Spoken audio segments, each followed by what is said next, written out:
Boa noite, estamos iniciando o programa Saúde Marília aqui na nossa TV Marília, que é o espaço de saúde semanal, que acontece ao vivo às segundas-feiras e a reprise dentro da grade da TV Marília. Temos o apoio cultural da Unimed Marília. Se você tem um tema, uma sugestão para discussão, encaminhe para o nosso e-mail.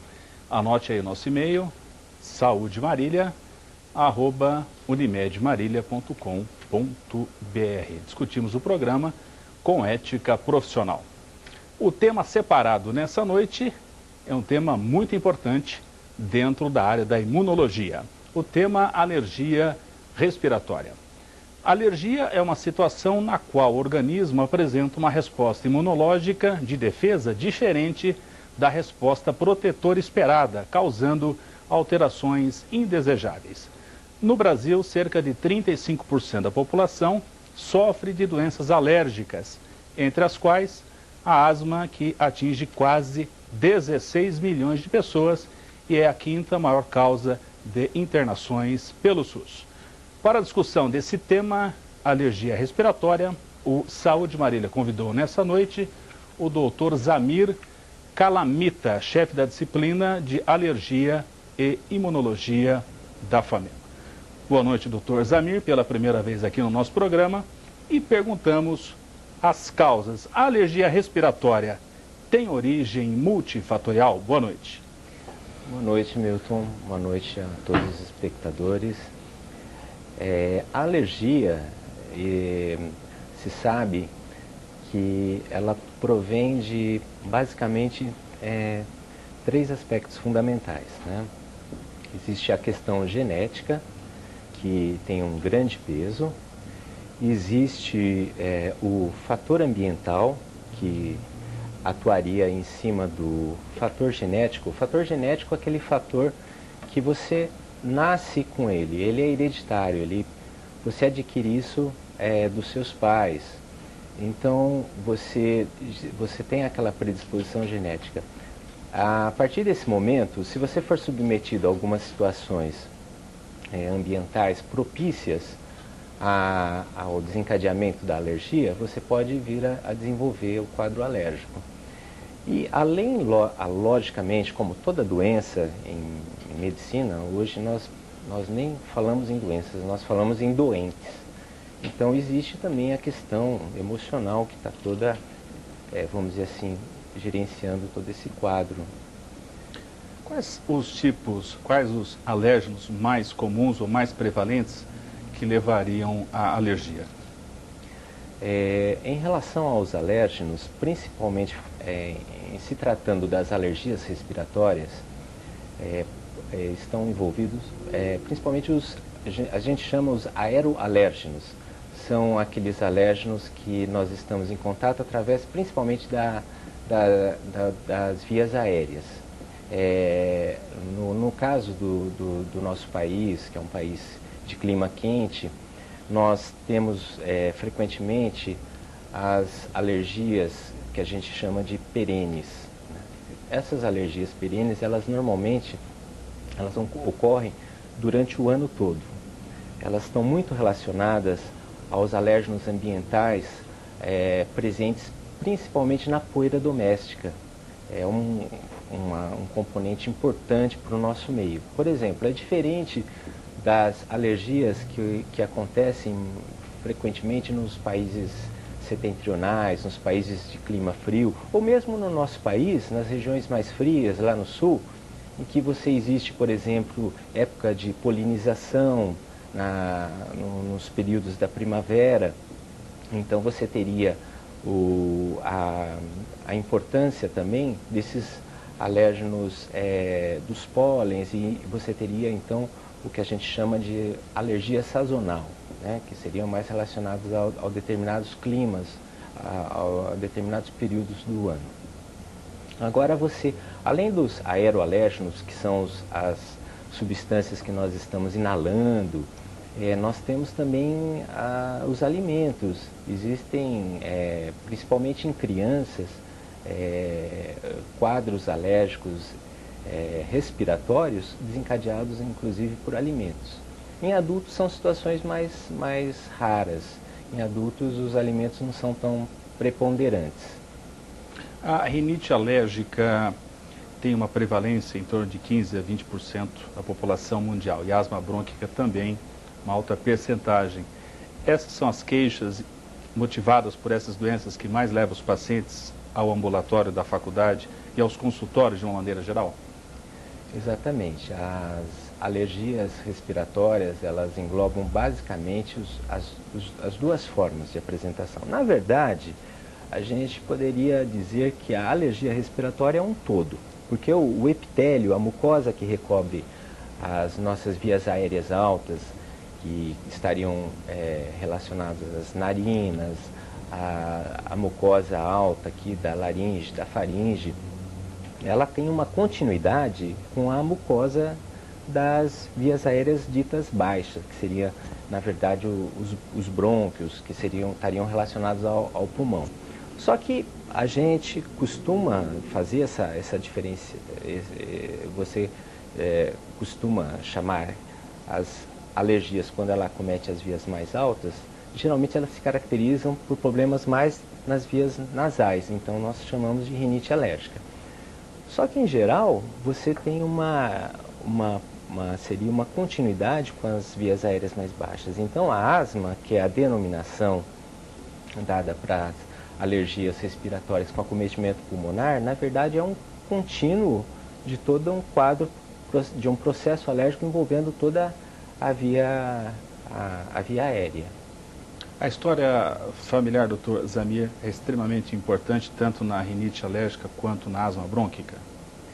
Sem dúvida. A história familiar é de um peso importantíssimo.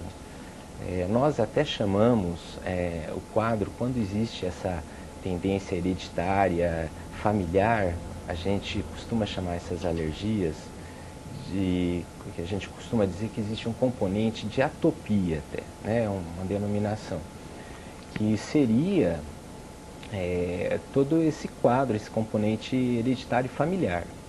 Para você ter uma ideia, né? No caso, quando você tem um dos pais alérgicos, ou com rinite, ou com asma, ou até uma outra situação também que é muito frequente associada com as alergias, que é a dermatite atópica, que é um quadro cutâneo de prurido, de coceira, com manchas vermelhas, que também às vezes acompanham esses quadros de rinite, de asma.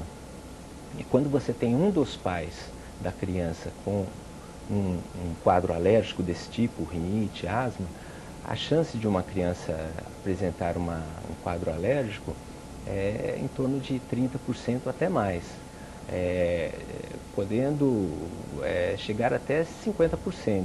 Quando os dois pais são alérgicos, existem estudos que já observaram isso. Essa chance aumenta para 70%, de 50% a 70%. Então, o componente hereditário, familiar, é muito importante. Professor Zamir, então podemos imaginar que, tanto na rinite alérgica quanto na asma brônquica, haveria uma desregulação do sistema imunológico, em que, havendo reação contra esses alérgenos, haveria então um processo inflamatório, tanto no epitélio nasal quanto respiratório? Exatamente. A alergia que a gente fala, como você havia comentado no início do programa, seria uma alteração, uma resposta exagerada do nosso sistema imunológico. Quer dizer, o nosso sistema imunológico existe para nos defender dos agressores, principalmente a questão dos agressores externos, as infecções bacterianas, virais. Então, o nosso sistema imunológico, ele dispõe de um aparato de células, de anticorpos, que nos confere uma proteção para esses agentes agressores. O que acontece no alérgico? O alérgico, uma substância que não seria nociva para nós, habitualmente para a grande maioria das pessoas, o nosso sistema imunológico, no alérgico, o sistema imunológico ele encara aquela substância como uma substância nociva. E ele, vamos dizer assim, ele desencadeia toda uma resposta exagerada no combate àquela substância e vai acabar levando um dano para o organismo. Então é o que acontece, por exemplo, quando o alérgico ele entra em contato com pó, com poeira. Então o sistema imunológico dele prepara-se e desenvolve uma reação muito grande para aqueles componentes da poeira doméstica e produz com isso um processo inflamatório intenso nas vias aéreas, com isso desencadeando, né? Então no caso da rinite, toda a clínica da rinite, no caso da asma, que também é chamada mais popularmente, é dita como bronquite alérgica, o termo mais correto seria asma, né? A asma é um termo assim que criou-se um estigma, né, na população, parece uma doença muito grave, mas a asma pode ser desde leve a uma asma moderada até grave. Então, mas tudo isso que se utiliza a denominação de bronquite alérgica, o termo correto seria asma, né? Professor Samir, qual seria então o quadro clínico da rinite alérgica e também da asma brônquica?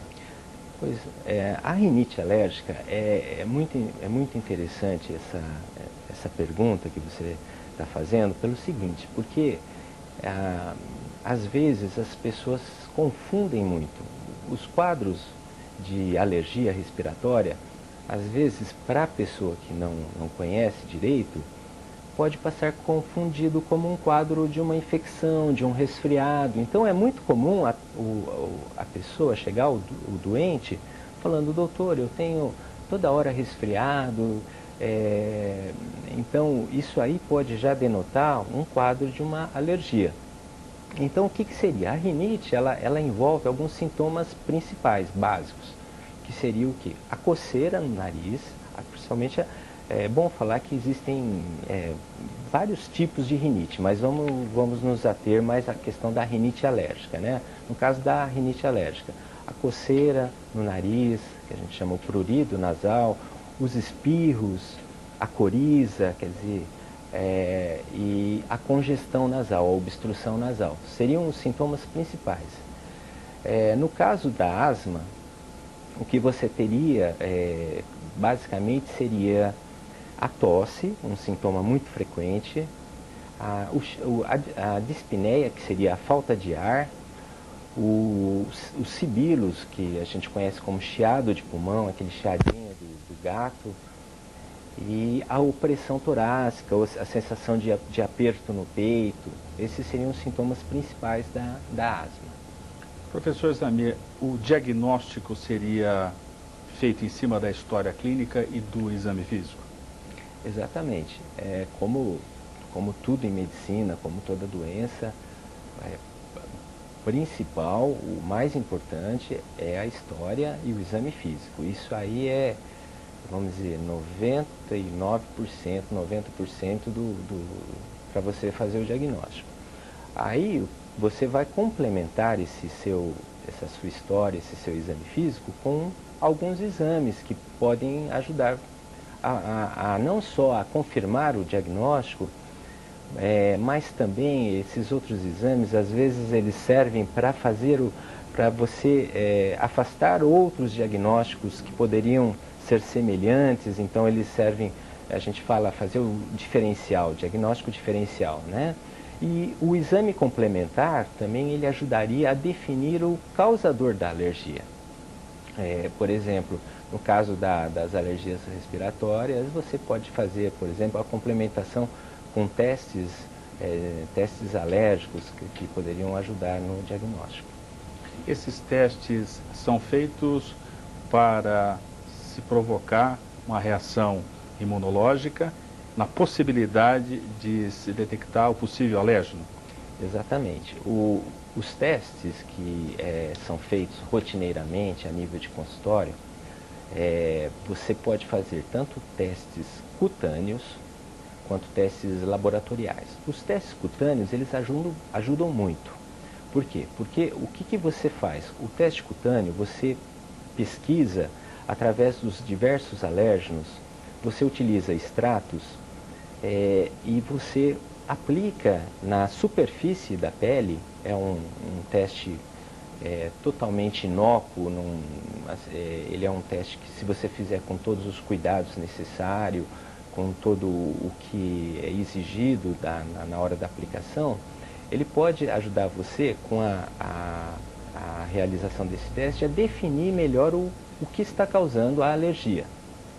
Então, qual que seria a explicação do teste? Você produz na pele, quando você coloca o extrato em contato com a pele, a reação que vai produzir ali na pele seria a mesma reação que o alérgeno estaria produzindo na via aérea. Então, ele seria o quê? Seria uma possibilidade que a gente teria para visualizar a resposta alérgica do paciente ali. A gente estaria vendo.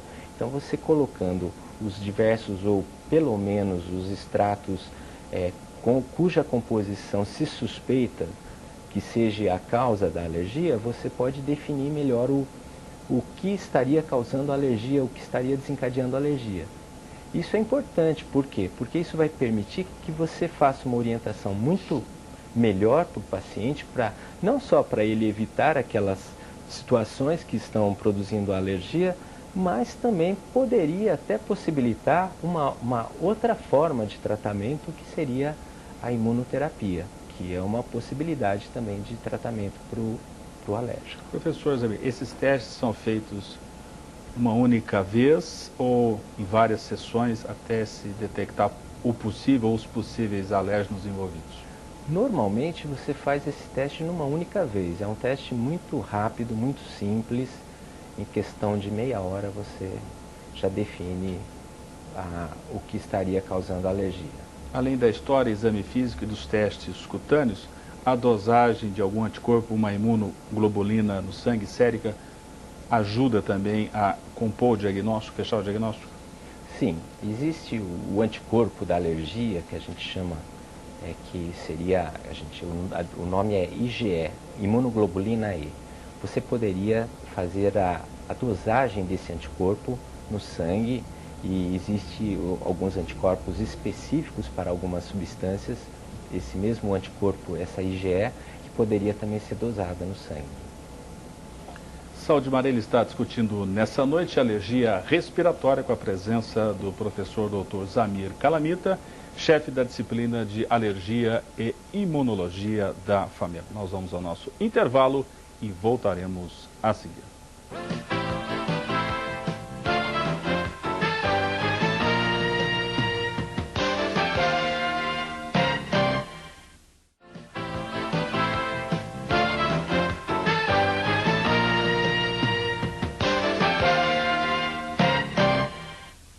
Voltamos com o Saúde Marília, seu bloco final, nessa noite debatendo alergia respiratória, com a presença do professor Dr. Zamir Calamita, chefe da disciplina de alergia e imunologia da FAMER.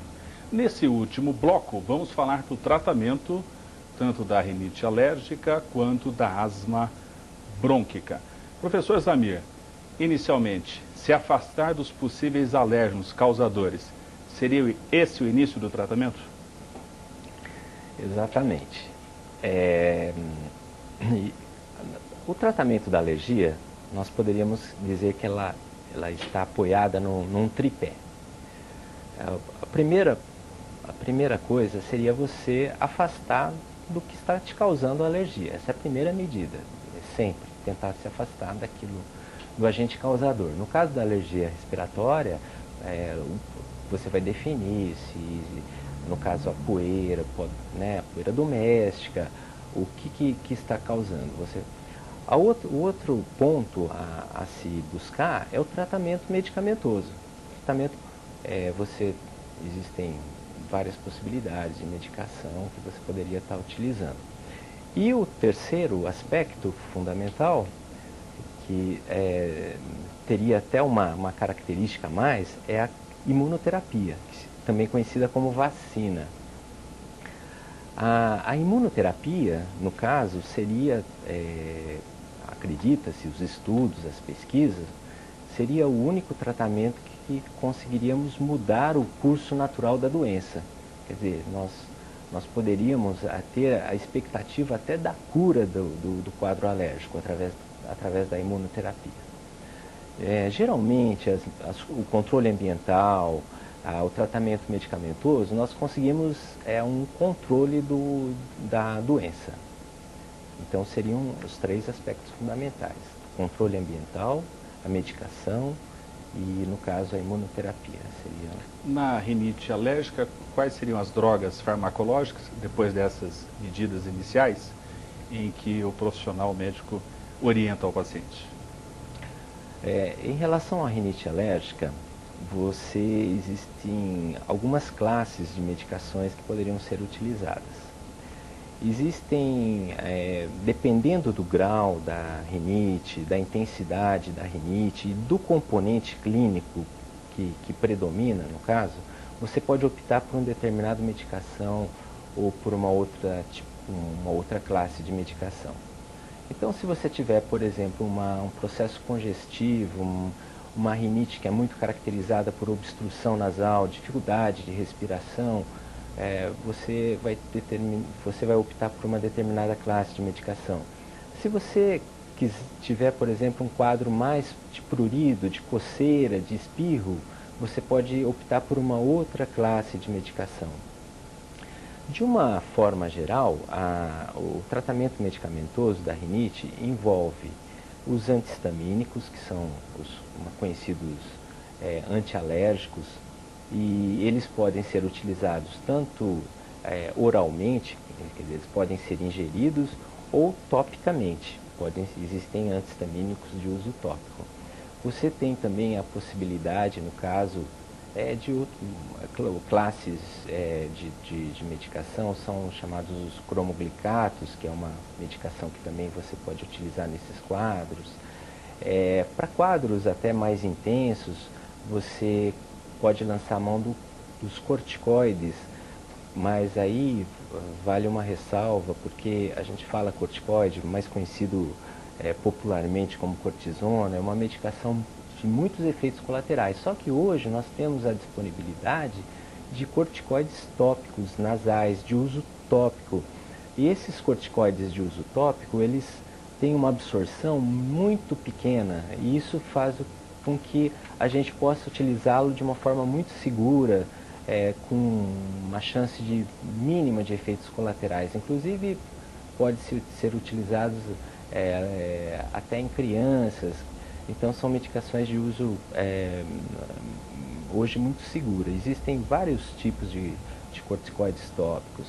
E para casos muito extremos, ou aqueles quadros de crises muito agudas, que você precisa tirar o paciente daquela crise de uma medicação de uma ação mais rápida, mais intensa, você pode usar até corticoides sistêmicos, que a gente fala, corticoides ou de uso oral, que eles teriam que ser ingeridos ou até injetáveis, mas teriam que ser utilizados por tempo muito curto, tempo bem limitado, porque aí o corticoide de uso sistêmico, ele pode trazer várias consequências danosas, efeitos colaterais para o organismo. Professor Zamiro, os broncodilatadores e os corticoides utilizados pela via respiratória, isso foi um grande avanço na farmacologia para um melhor resultado do tratamento? Isso, Milton. A questão dos broncodilatadores, eu estava falando um pouquinho mais da questão da rinite. Agora, se você trazer, no caso, o problema para as vias aéreas baixas, no caso da asma, você acaba tendo que usar, muitas vezes, além dessas medicações também, os corticoides de uso inalatório, assim como você usa corticoides nasais, você pode usar corticoides inalatórios. Hoje a gente se lança a mão frequentemente desse tipo de medicação. Você também utiliza muito os broncodilatadores. Os broncodilatadores, isso é uma coisa muito importante. Por quê? Os broncodilatadores, eles podem ser utilizados tanto através de uso de xaropes, quanto você pode ter broncodilatadores de uso inalatório. Esses broncodilatadores de uso inalatório foram muito utilizados antigamente, eram as chamadas bombinhas, e que algum tempo atrás acabaram causando uma certa preocupação muito grande, inclusive na população. Por quê? Os broncodilatadores mais antigos, primeiro que eles eram muito utilizados de forma indiscriminada e não eram utilizados hoje, por exemplo, associados aos corticoides inalatórios. Então, a gente sabe que o broncodilatador, ele age basicamente para aliviar o que a gente chama de broncoespasmo, aquele episódio agudo. Ele faz uma dilatação, libera as vias aéreas, mas a ação dele é momentânea. Então, a gente precisa ter esse conceito de que a asma é uma doença crônica. Então não adianta você só usar o broncodilatador, porque o broncodilatador ele vai tirar você da crise ali no momento. Mas você precisa tratar o processo inflamatório. E aí você vai precisar de outras medicações, de outras classes de medicamentos, principalmente os corticoides inalatórios. Hoje nós temos broncodilatadores muito seguros, por exemplo, que a gente chama de meia-vida longa, broncodilatadores que eles têm uma duração de 12 horas. Antigamente você tinha broncodilatadores de ação muito curta, então você tinha que usar várias vezes. Então hoje o nosso arsenal está muito rico. A imunoterapia que o professor comentava, ela também é indicada concomitante ao tratamento dessas várias drogas que o professor falava. Exatamente. A imunoterapia, ela não é um tratamento conhecida como vacina, ela não é um tratamento que exclui as demais medidas. Ela vem acrescentar, ela permite que no futuro essas pessoas alérgicas, elas possam até vir a diminuir o uso das medicações ou até mesmo parar com o uso das medicações. Então é como eu falei, a imunoterapia seria o único tratamento que estaria mexendo ali no mecanismo básico, ali na célula, em todo o processo imunológico que desencadeia a alergia.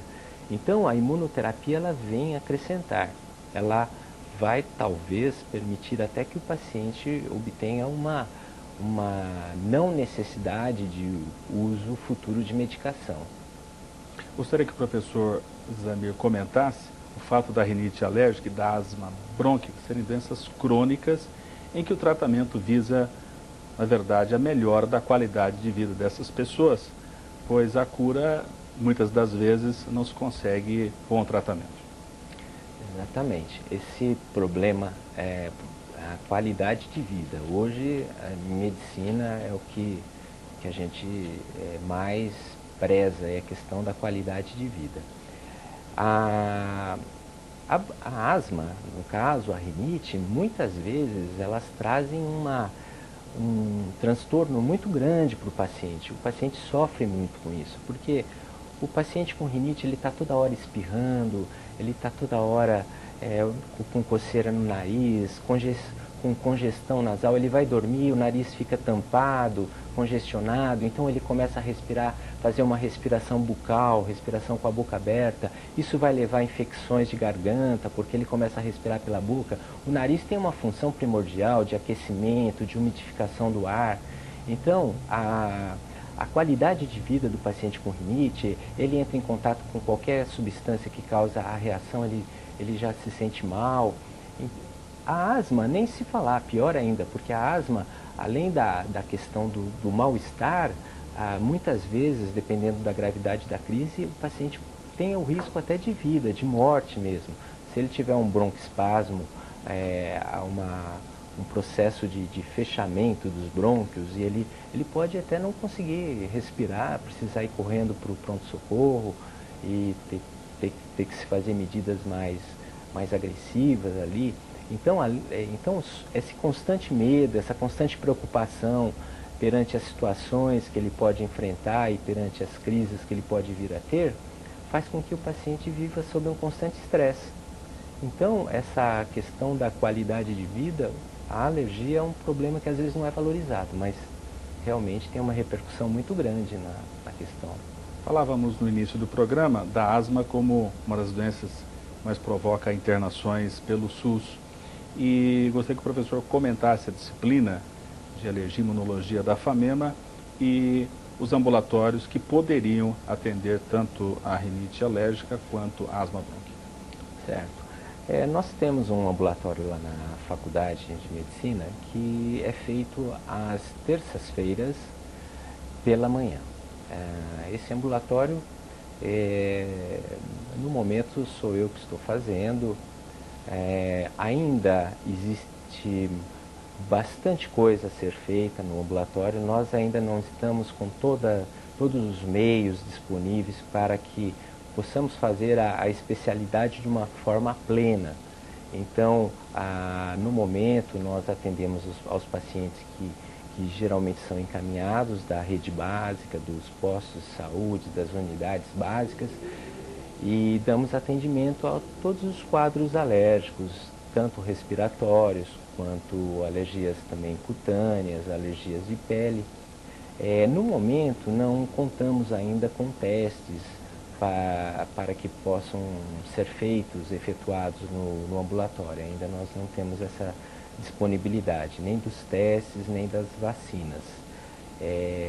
Então, nós estamos atendendo o paciente com os recursos existentes lá no momento, com os exames que a gente poderia estar efetuando, inclusive exames radiológicos, o próprio exame de sangue, e fazendo esse atendimento, mas a faculdade, nós temos ainda a meta de poder estar oferecendo mais coisas mais interessantes e melhores para os pacientes.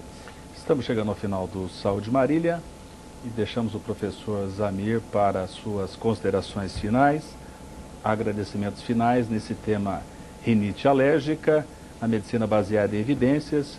O que espera o futuro médico nesta área? Novas drogas, imunoterapia? Qual é a visão do professor Zamir nesse tema rinite alérgica? Então, não só na rinite alérgica, como na asma alérgica, nas alergias respiratórias e também nas alergias cutâneas, nas alergias de pele. Hoje é um campo muito pesquisado, exaustivamente pesquisado. A questão propriamente das vacinas, dos extratos, existem pesquisas nessa área que estão sendo feitas em diversos países.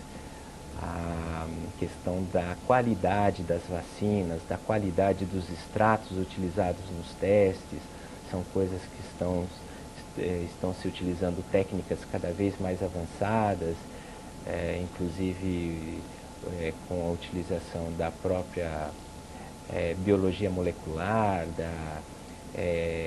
então existem muitas coisas que estão por vir. Eu acho que os próximos anos, com certeza, nós vamos ter coisas novas e o tratamento, com certeza, nós vamos poder estar avançando. Em relação a poder estar aqui, Milton, eu agradeço a você o convite, a TV Marília, aos espectadores que estão nos ouvindo, e fico muito satisfeito de poder estar falando sobre esse tema que muitas vezes não é tão valorizado, mas que causa um grande, como você falou, um grande prejuízo na qualidade de vida das pessoas, e que eu acho que precisa realmente ser um assunto que precisa ser debatido, e para que a gente possa diminuir um pouquinho esse sofrimento, essa questão das pessoas, né? A medicina está aí para tentar diminuir o sofrimento das pessoas. E o campo da alergia está aí também para fazer a sua parte, o seu papel nessa questão. Então, como eu disse, muito obrigado a você e a todos, e estou à disposição. Saúde Marília discutiu nessa noite o tema rinite alérgica com a presença do professor Dr. Zamir Calamita, chefe da disciplina de Alergia e Imunologia da FAMEN. Temas e sugestões podem ser encaminhados para o nosso e-mail.